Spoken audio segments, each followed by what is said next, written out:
Halo, Assalamualaikum warahmatullahi wabarakatuh. Kami dari kelompok 5 yang beranggotakan saya sendiri, Ryan Rahmatullah, dan teman saya Andri Nur Rahman akan memberikan materi edukasi tentang teori konvergensi simbolik. Teori konvergensi simbolik ini merupakan dua atau lebih individu yang saling bertemu dan berhimpitan, sedangkan simbolik merupakan kecenderungan manusia dalam memberikan penafsiran, menanamkan makna kepada lambang-lambang.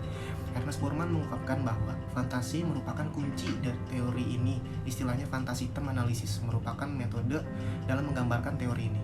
Fantasi itu sendiri adalah cerita atau lelucon mengandung atau mengungkapkan emosi.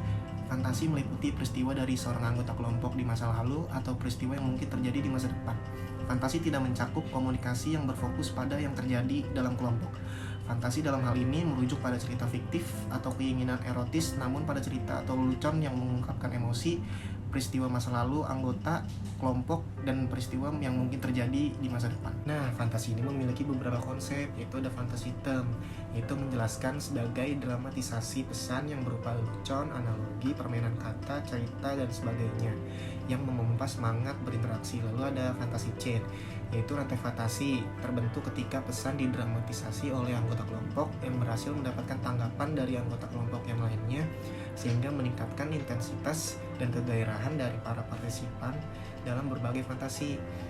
Lalu ada fantasi type atau tipe fantasi yang mengartikan sebagai tema-tema fantasi yang berulang dan dibicarakan pada situasi yang lain dengan karakter lain dan latar belakang yang lain, namun dalam alur cerita yang sama. Lalu ada tema-tema fantasi yang telah berkembang dan melebar keluar dari kelompok yang mengembangkan fantasi tersebut, pada awalnya akan berkembang menjadi visi retosis. Nah, fantasi itu sendiri ada contohnya, yaitu seperti kayak penyanyi dangdut Rhoma Irama, kan dia dijuluki sebagai Raja Dangdut Indonesia. Lalu juga ada tujuan dari teori konvergensi simbolik ini, yaitu berusaha menerangkan bagaimana orang-orang secara kolektif membangun kesadaran simbolik bersama melalui suatu proses pertukaran pesan. Kesadaran simbolik yang terbangun dalam proses tersebut kemudian menyediakan semacam makna, emosi, dan motif untuk bertindak bagi orang-orang terlibat di dalamnya.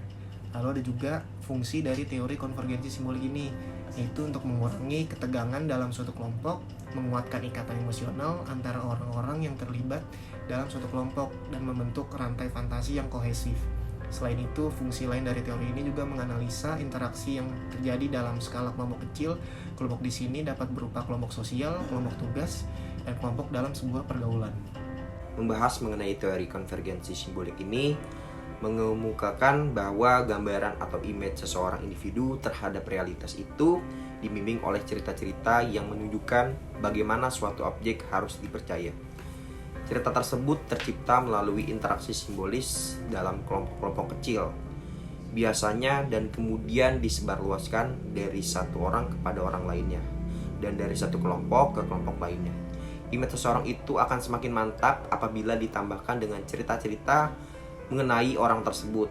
Misalkan kita melihat sosok seseorang menggunakan jas, lalu berdasi keluar dari mobil mewah, maka image yang akan dibangun itu dia adalah seorang pengusaha atau sukses, memiliki kemapanan, akan tetapi image tersebut tidak cukup tanpa ditambahi sebuah cerita-cerita.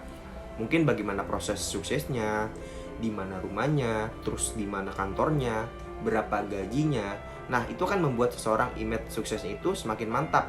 Dengan ditambahi sebuah cerita-cerita image, seseorang akan semakin mantap dengan adanya cerita-cerita tersebut.